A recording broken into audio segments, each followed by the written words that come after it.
तो दोस्तों भाई नमस्कार दोस्तों, आप लोग बता दें कि प्रमोद प्रेम यादव एक और नई भोजपुरी 2024 के बेहतरीन चैता गाना लेके आ रहे हैं आपसे बीच में। इसी वीडियो में इसी चैता गाना की जानकारी दें आपके बीच में कि इस चैनल पर कब लॉन्च किया जाएगा, आपसे बीच में कब तक सुनने को मिलेगा। उससे पहले बता दें, जो भाई लोग चैनल सब्सक्राइब नहीं किए हैं तो प्लीज़ चैनल सब्सक्राइब कर लीजिए। सबसे पहले ऐसा भोजपुरी ब्रेकिंग लेटेस्ट अपडेट जानकारी जानने के लिए शुरू से अंत तक इस वीडियो में बनाए आपसे बीच में चैनल पर जानकारी मिल जाया करेगा। जी बोल बता दें प्रमोद प्रेम यादव न्यू भोजपुरी 2024 चैता गाना लेके आ रहे हैं। उस गाना का फाइनली पोस्टर जारी कर दे। जब देख रहे हैं स्क्रीन पर जिस गाना का टाइटल है बोझा के बानी की जवानी के, बोझा के बानी की जवानी के, इस सॉन्ग को गाए सिंगल प्रमोद प्रेम यादव गाना गाए हैं।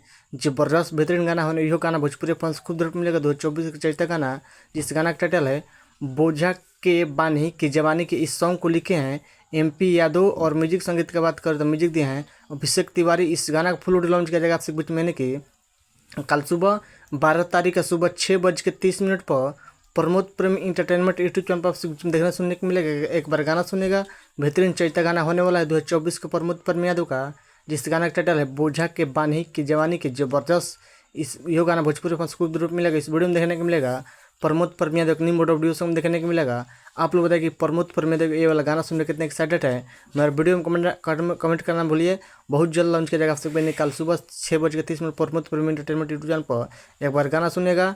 जी आप लोग बताइए कि प्रमोद प्रेम वीडियो अपडेट न्यूज़ का अपडेट न्यूज़ पसंद पर प्लीज़ वीडियो को लाइक कीजिए, चैनल सब्सक्राइब कीजिए, दोस्तों भी शेयर कीजिए। प्रमोद प्रेम गाना लेकर आ रहे हैं आपसे बीच में बोझा के बानी की जवानी की। जबरदस्त बस वीडियो मत नहीं मिलता है। जय हिंद, जय भोजपुर। धन्यवाद। दबा के वीडियो को शेयर कीजिए। जी।